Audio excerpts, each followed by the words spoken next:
आप सभी YouTube family को हर हर महादेव स्वागत करती हूँ अपने यूट्यूब चैनल पर। बहुत ही सुंदर एक भोले बाबा का होली गीत लेकर के आई हूँ। गीत को पूरा सुने और कैसा लगा कमेंट करके बताना, हमें भी अपना प्यारा आशीर्वाद देना। राधे राधे।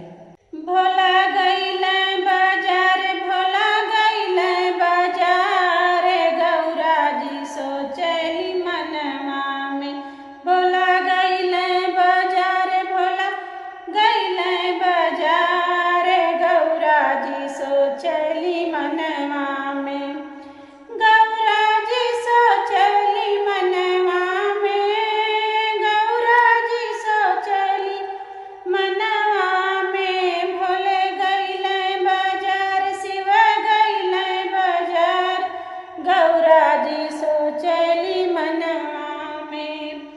हम तो जानी भोला लडुआ ले आई है, लडुआ ले आई है हो, लडुआ ले आई है। हम तो जानी भोला लडुआ ले आई है।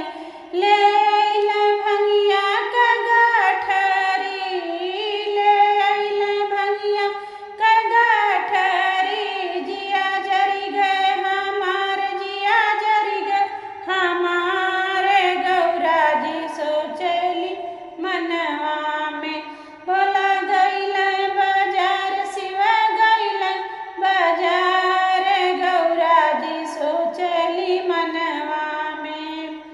हम तो जानी भोला चुनरी ले आई है, चुनरी ले आई है वो, चुनरी ले आई है। हम तो जानी